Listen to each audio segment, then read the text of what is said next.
Hello and welcome to class. I'm going to be your teacher this term, and this term we're going to be reading two stories. One of them is James and the Giant Peach by Roald Dahl, and the other one is going to be Charlotte's Web by E.B. White. So we're going to start, of course, with James and the Giant Peach. In class, we are going to be learning a lot more about Roald Dahl and a lot of other stories that he wrote, such as the BFG, Fantastic Mr. Fox, Charlie and the Chocolate Factory. So yeah, a lot of really cool, really good stories, also really good movies. So yeah, let's go ahead and get started.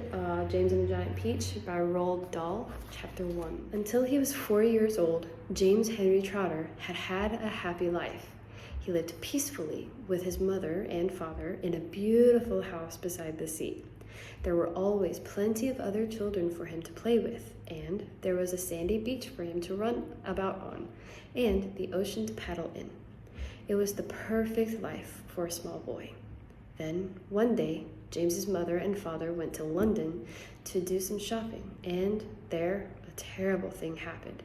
Both of them suddenly got eaten up in full daylight, mind you, and on a crowded street, by an enormous, angry rhinoceros, which had escaped from the London Zoo.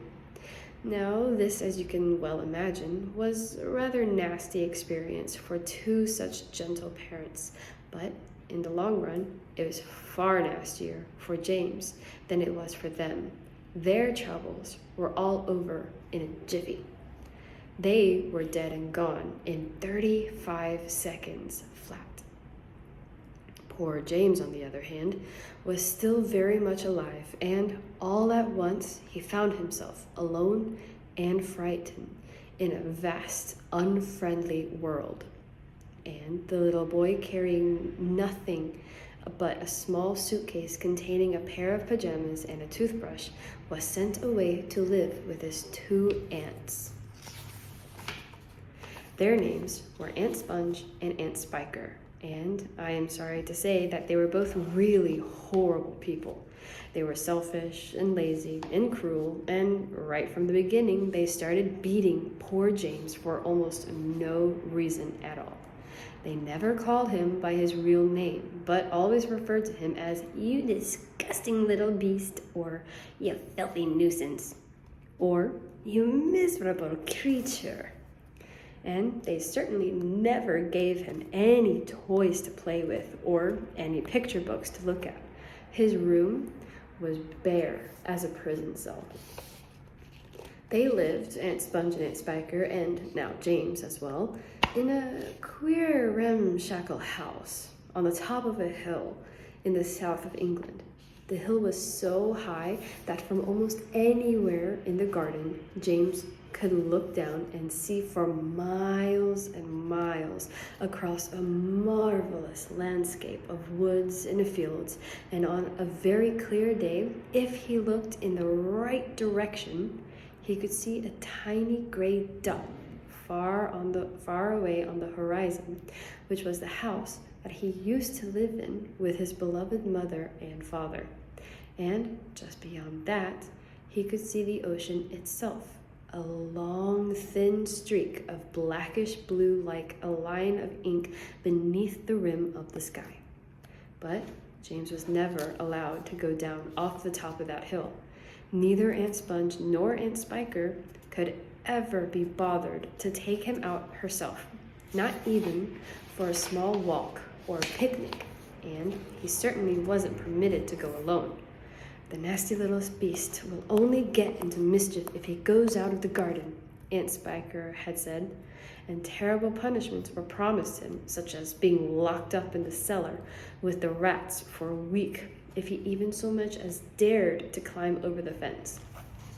The garden, which covered the whole of the top of the hill, was large and desolate, and the only tree in the entire place, apart from a clump of dirty old laurel bushes at the far end, was an ancient peach tree that never gave any peaches. There was no swing, no seesaw, no sand pit, and no other children were ever invited to come up the hill to play with poor James.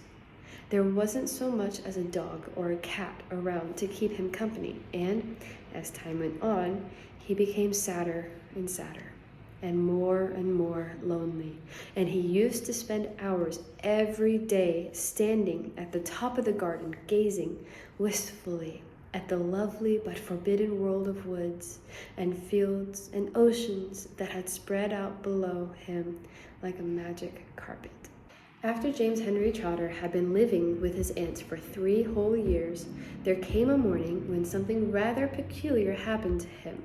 And this thing, which, as I say, was only rather peculiar, soon caused a second thing to happen, which was very peculiar. And then the very peculiar thing, in its own turn, caused a really fantastically peculiar thing to occur.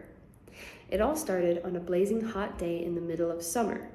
Aunt Sponge and Aunt Spiker and James were all out in the garden. James had been put to work as usual. This time, he was chopping wood for the kitchen stove. Aunt Sponge and Aunt Spiker were sitting comfortably in deck chairs nearby, sipping tall glasses of fizzy lemonade, and watching him to see that he didn't stop work for one moment. Aunt Sponge was enormously fat and very short. She had small piggy eyes, a sunken mouth, and one of those white, flabby faces that looked exactly as though it had been boiled. She was like a great soggy, overboiled cabbage. Aunt Spiker, on the other hand, was lean and tall and bony, and she wore steel-rimmed spectacles that fixed onto the end of her nose with a clip. She had a screeching voice and long, wet, narrow lips. And whenever she got angry or excited, little flecks of spit would come shooting out of her mouth as she talked. And there they sat, these 2 ghastly hags, sipping their drinks and every now and again screaming at James to chop faster and faster. They also talked about themselves, each one saying how beautiful she thought she was. Aunt Sponge had a long-handled mirror in her lap, and she kept picking it up and gazing at her own hideous face. "I look and smell," Aunt Sponge declared, "as lovely as a rose. Just feast your eyes upon my face, observe my shapely nose.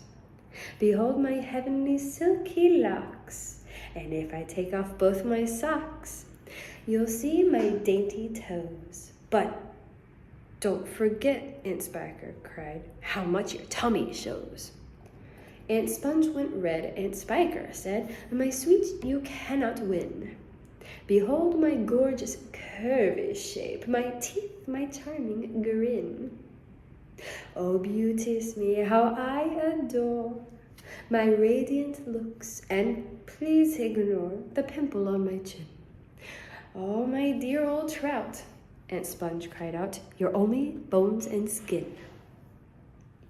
Such loveliness as I possess can only truly shine in Hollywood," Aunt Sponge declared. "Oh, wouldn't that be fine? I'd capture all the nation's hearts. They'd give me all the leading parts. The stars would all resign."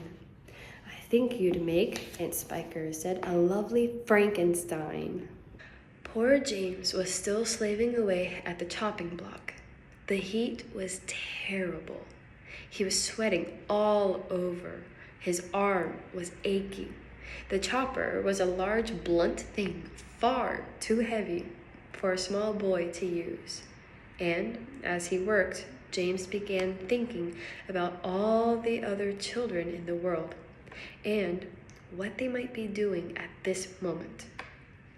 Some would be riding tricycles in their gardens. Some would be walking in cool woods and picking bunches of wildflowers. And all the little friends whom he used to know would be down by the seaside, playing in the wet sand and splashing around in the water. Great tears began oozing out of James's eyes and rolling down his cheeks. He stopped working and leaned against the chopping block, overwhelmed by his own unhappiness. "What's the matter with you?" Aunt Spiker screeched, glaring at him over the top of her steel spectacles. James began to cry.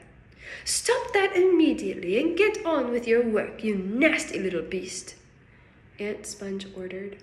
"Ah, Auntie Sponge," James cried out, "and Auntie Spiker, couldn't we all please, just for once, go down to the seaside on the bus?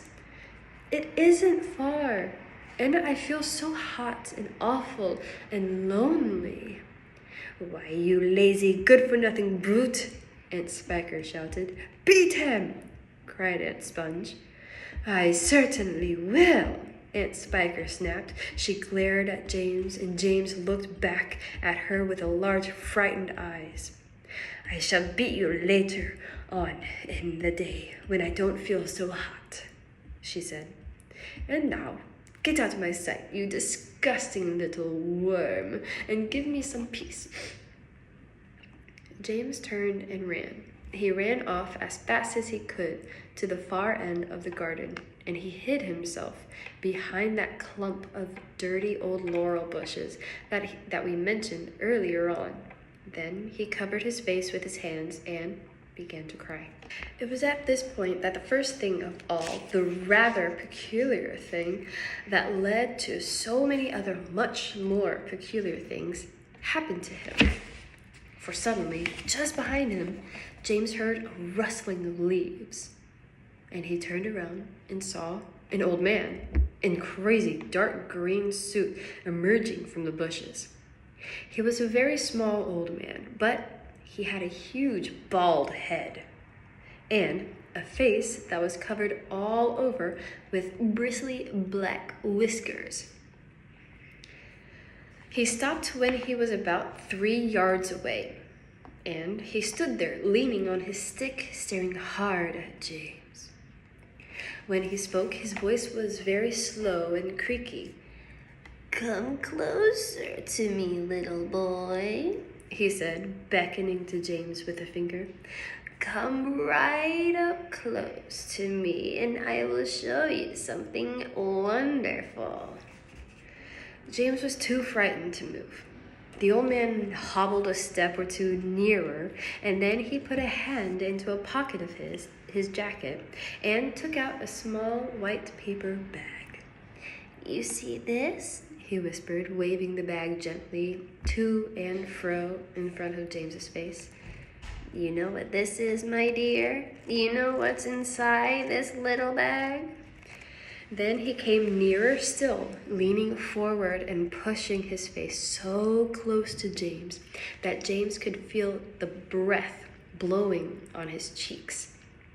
The breath smelt musty and stale, slightly mildewed, like air in an old cellar.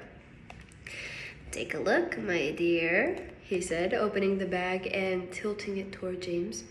Inside it, James could see a mass of tiny green things that looked like little stones or crystals, each one about the size of a grain of rice. They were extraordinarily beautiful, and there was a strange brightness about them, a sort of luminous quality that made them glow and sparkle in the most wonderful way. "Listen to them," the old man whispered. "Listen to them move." James stared into the bag, and sure enough, there was a faint rustling, a sound coming up from inside it, and then he noticed that all the thousands of little green things were slowly, very, very slowly, stirring about and moving over each other as though they were alive. "There's more power and magic in those things in there than in all the rest of the world put together," the old man said softly. But, what are they?" James murmured, finding his voice at last. "Where do they come from?" "Aha!" the old man whispered. "You'd never guess that." He was crouching a little now and pushing his face still closer and closer to James, until the tip of his long nose was eventually touching the skin on James's forehead. Then, suddenly, he jumped back and began waving his stick madly in the air. "Crocodile tongues!" he cried. 1,000 long, slimy crocodile tongues boiled up in the skull of a dead witch for 20 days and nights, with the eyeballs of a lizard, add the fingers of a young monkey, the gizzard of a pig, the beak of a green parrot, the juice of a porcupine, and 3 spoonfuls of sugar. Stew for another week, and then let the moon do the rest. All at once, he pushed the white paper bag into James's hand and said, "Here, you take it. It's yours." James Henry Trotter stood there, clutching the bag and staring at the old man. "And now," the old man said, "all you've got to do is this. Take a large jug of water and pour all the little green things into it. Then, very slowly, one by one, add 10 hairs from your own head. That sets them off. It gets them going. In a couple of minutes, the water will begin to froth and bubble furiously. And as soon as that happens, you must quickly drink it all down, the whole jugful, in one gulp. And then, my dear, you will feel a turning and boiling in your stomach, and steam will start coming out of your mouth. And immediately after that, marvelous things will start happening to you. Fabulous, unbelievable things. And you will never be miserable again in your life.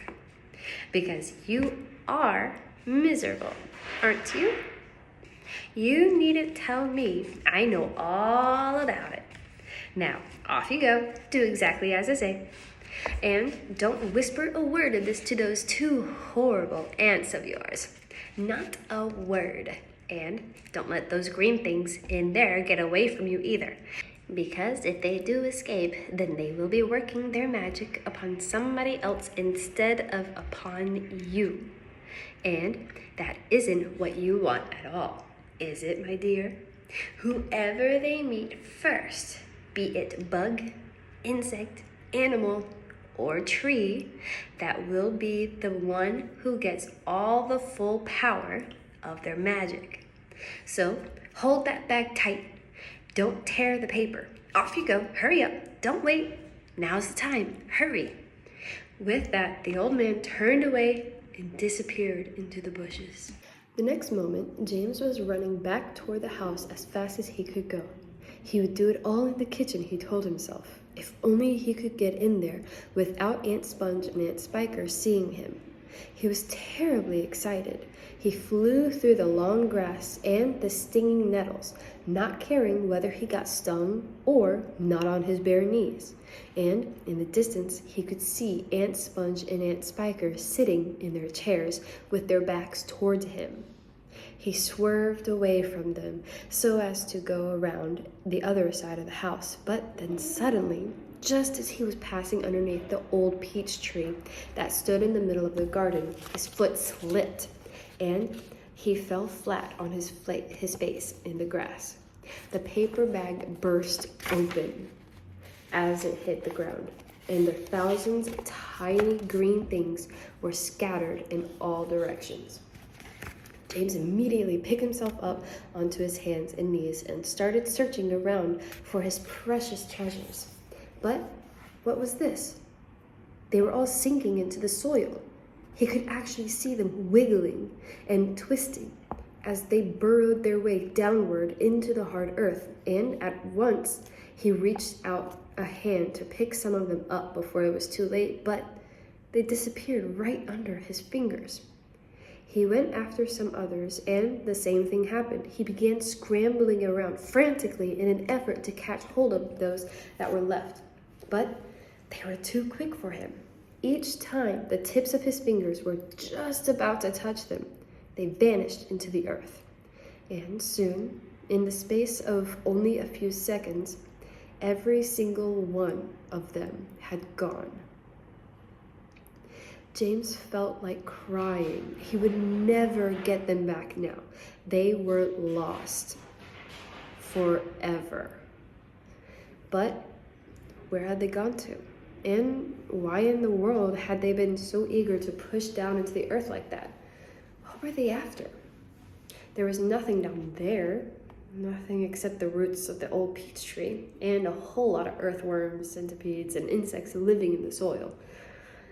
But that was it. What was it that the old man had said? Whoever they meet first, be it bug, insect, animal, or tree, that will go to the one who gets the full power of their magic. Good heavens, thought James. What is going to happen in that case if they do meet an earthworm or a centipede or a spider? And what if they do go into the roots of the peach tree? Get up at once, you lazy little beast, a voice was suddenly shouting in James's ear. James glanced up and saw Aunt Spiker standing over him, grim and tall and bony, glaring at him through her steel-rimmed spectacles. Get back over there immediately and finish chopping up those logs, she ordered. Aunt Sponge, fat and plumpy as a jellyfish, came waddling up behind her sister to see what was going on. Why don't we just lower the boy into the well in a bucket and leave him there for the night? She suggested. That ought to teach him not to be lazy around like this the whole day long. That's a very good wheeze, my dear Sponge, but let's make him finish chopping up the wood first.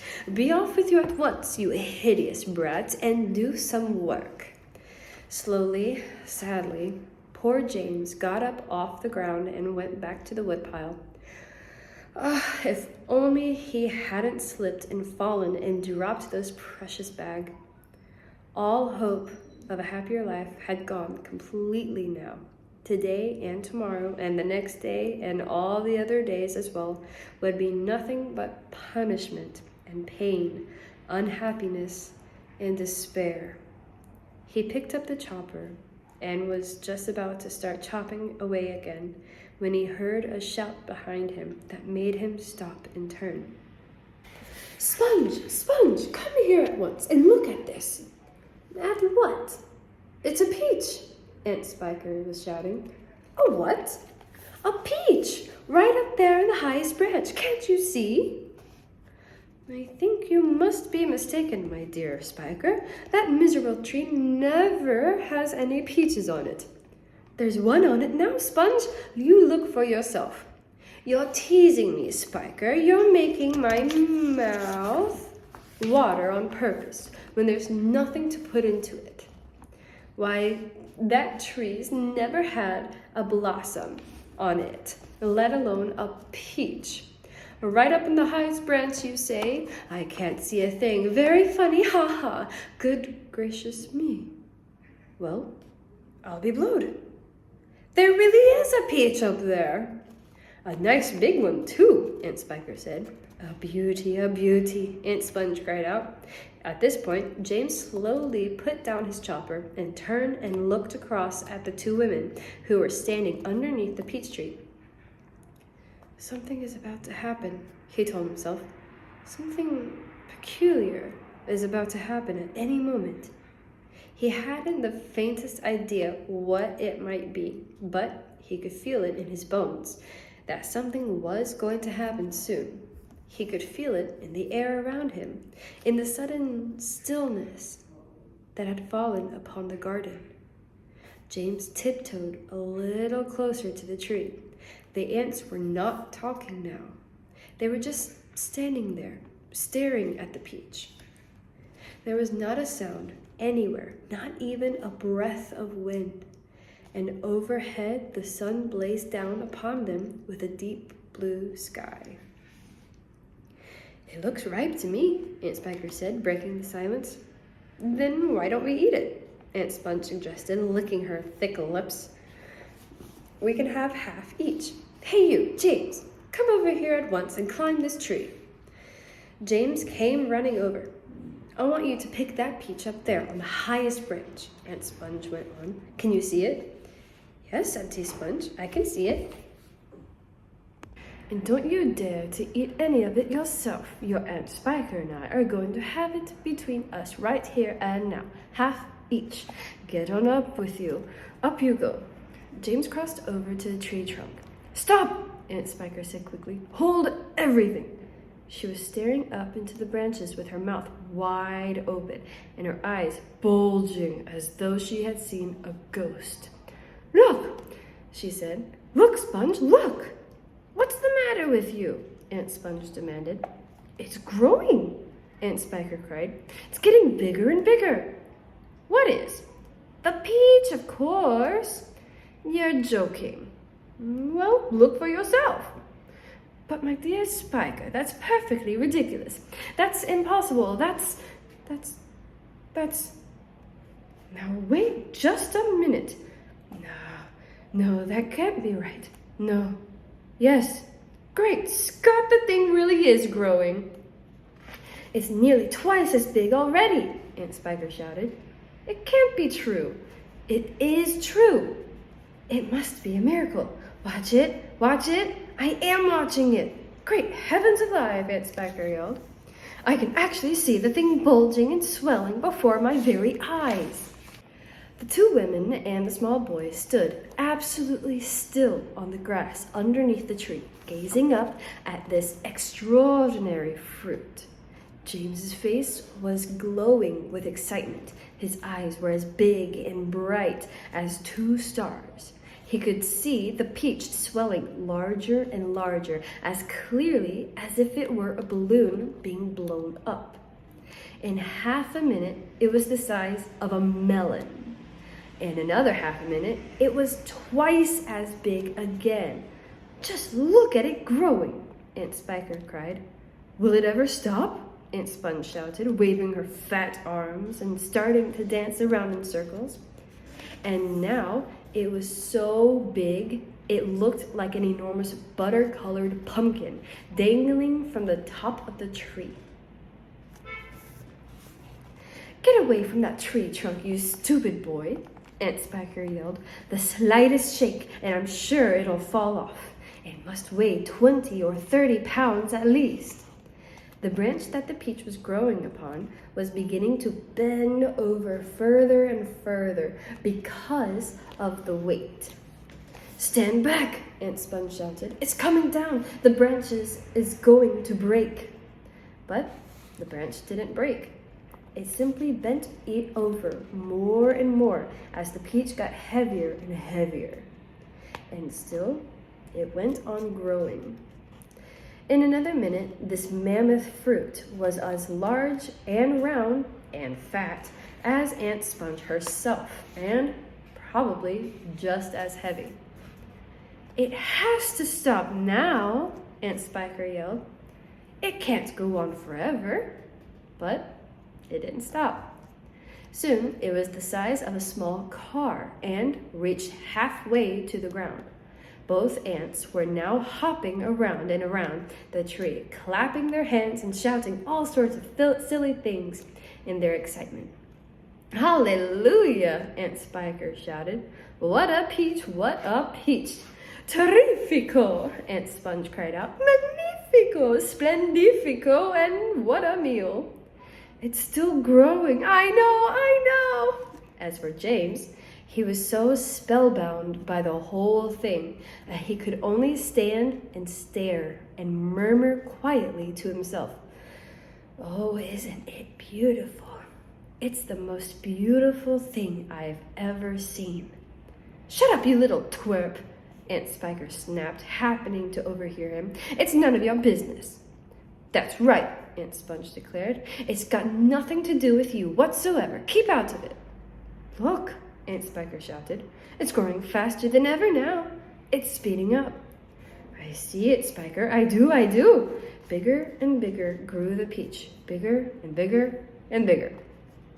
Then, at last, when it had become nearly as tall as the tree that it was growing on, as tall and wide, in fact, as a small house, the bottom part of it gently touched the ground, and there it rested. "It can't fall off now," Aunt Sponge shouted. "It's stopped growing," Aunt Spiker cried. "No, it hasn't." "Yes, it has. It's slowing down, Spiker. It's slowing down, but it hasn't stopped yet. You watch it." There was a pause. "It has now. I believe you're right. Do you think it's safe to touch it?" "I don't know. We'd better be careful." Aunt Sponge and Aunt Spiker began walking slowly around the peach, inspecting very cautiously from all sides. They were like a couple of hunters who had just shot an elephant and were not quite sure whether it was dead or alive. And the massive round fruit towered over them so high that they looked like midgets from another world beside it. The skin of the peach was very beautiful, a rich buttery yellow with patches of brilliant pink and red. Aunt Sponge advanced cautiously and touched it with the tip of one finger. "It's ripe," she cried. "It's just perfect. Now here, Spiker, why don't we go and get us a shovel right away and dig out a great big hunk of it for you and me to eat?" "No, not yet," Aunt Spiker said. "Why ever not?" "Because I say so." "But I can't wait to eat some," Aunt Sponge cried out. She was watering at the mouth now, and a thin trickle of spit was running down one side of her chin. "My dear Aunt Sponge," Aunt Spiker said slowly, winking at her sister and smiling, a sly, thin-lipped smile. "There's a pile of money to be made out of this, if only we can handle it right. You wait and see." The news that a peach almost as big as a house had suddenly appeared in someone's garden spread like wildfire across the countryside, and the next day a stream of people came scrambling up the steep hill to gaze upon this marvel. Quickly, Aunt Sponge and Aunt Spiker called in carpenters and had them build a strong fence around the peach to save it from the crowd. And at the same time, these two crafty women stationed themselves at the front gate with a large bunch of tickets and started charging everyone for coming in. Roll up, Aunt Spiker yelled. "Only 1 shilling will see the giant peach." "Half price for children under 6 weeks old," Aunt Sponge shouted. "1 at a time, please. Don't push. You're all going to get in. Hey, you, come back. There, you haven't paid." By lunchtime, the whole place was a seething mass of men, women, and children, all pushing and shoving to get a glimpse of this miraculous fruit. Helicopters were landing like wasps all over the hill, and out of them poured swarms of newspaper reporters, cameramen, and men from the television companies. "It'll cost you double to bring a camera," Aunt Spiker shouted. All right, they answered. "We don't care." And the money came rolling into the pockets of the two greedy ants. But while all this excitement was going on outside, poor James was forced to stay locked in his bedroom, peeping through the bars of his window at the crowds below. "The disgusting little brute will only get in everyone's way if we let him wander about," Aunt Spiker had said early that morning. "Oh, please," he had begged. "I haven't met another children for years and years, and there are going to be lots of them down there for me to play with. And perhaps I could help you with the tickets." "Cut it out," Aunt Sponge had snapped. "Your Aunt Spiker and I are about to become billionaires, and the last thing we want is the likes of you messing things up and getting in the way." Later, when the evening of the first day came and the people had all gone home, The ants unlocked James's door and ordered him to go outside and pick up all the banana skins and orange peel and bits of paper that the crowd had left behind. "Could I please have something to eat first?" he asked. "I haven't had a thing all day." "No," they shouted, kicking him out the door. "We're too busy to make food. We are counting our money." "But it's dark," cried James. "Get out," they yelled, "and stay out until you've cleaned up all the mess." The door slammed. The key turned in the lock. Hungry and trembling, James stood alone out in the open, wondering what to do. The night was all around him now, and high overhead, a wild white moon was riding the sky.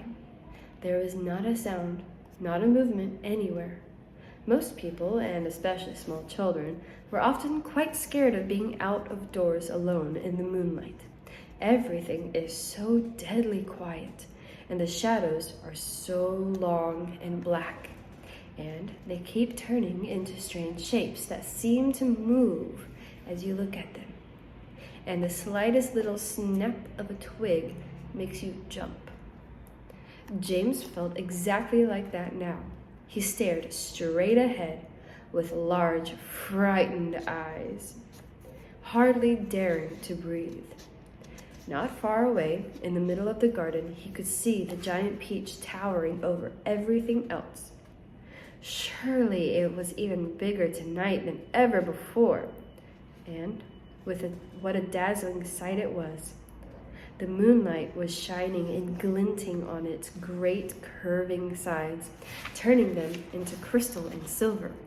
It looked like a tremendous silver ball lying there in the grass, silent, mysterious, and wonderful. And then, all at once, little shivers of excitement started running over the skin on James's back. "Something else," he told himself. "Something stranger than ever this time is about to happen to me again, soon." He was sure of it. He could feel it coming. He looked around him, wondering what on earth it was going to be. The garden lay soft and the silver on the moonlight. The grass was wet with dew, and a million dewdrops were sparkling and twinkling like diamonds around his feet. And now suddenly, the whole place in the whole garden seemed to be alive with magic. Almost without knowing what he was doing, as though drawn by some powerful magnet, James Henry Trotter started walking slowly toward the giant peach. He climbed over the fence that surrounded it and stood directly beneath it, staring up at its great bulging sides. He put out a hand and touched it gently with the tip of one finger. It felt soft and warm, slightly furry, like the skin of a baby mouse. He moved a step closer and rubbed his cheek lightly against the soft skin. And then suddenly, while he was doing this, he happened to notice that right beside him and below him, close to the ground, there was a hole in the side of the peach. It was quite a large hole, the sort of thing an animal about the size of a fox might have made. James knelt down in front of it and poked his head and shoulders inside. He crawled in. He kept on crawling. "This isn't just a hole," he thought excitedly. "It's a tunnel." The tunnel was damp and murky, and all around him there was a curious bittersweet smell of fresh peach. The floor was soggy under his knees. The walls were wet and sticky. The peach juice was dripping from the ceiling. James opened his mouth and caught some of it on his tongue. It tasted delicious.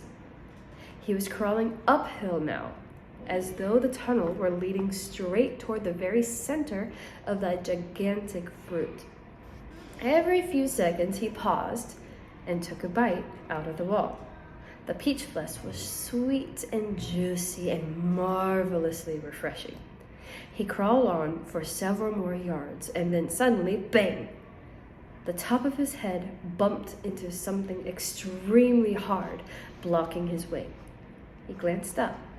In front of him, there was a solid wall that seemed at first as though it were made of wood. He touched it with his fingers. It certainly felt like wood, except that it was very jagged and full of deep grooves. "Good heavens," he said. "I know what this is. I've come to this stone in the middle of the peach." Then he noticed that there was a small door cut out into the face of the peach stone. He gave a push. It swung open, and he crawled through it, and before he had time to glance up and see where he was, he heard a voice saying, "Look who's here." The other one said, "We've been waiting for you." James stopped and stared at the speaker's face, white with horror. He started to stand up, but his knees were shaking so much he had to sit down again on the floor. He glanced behind him, thinking he could bolt back into the tunnel the way he had come, but the doorway had disappeared. There was now only a solid brown wall behind him. And that is it for week 1.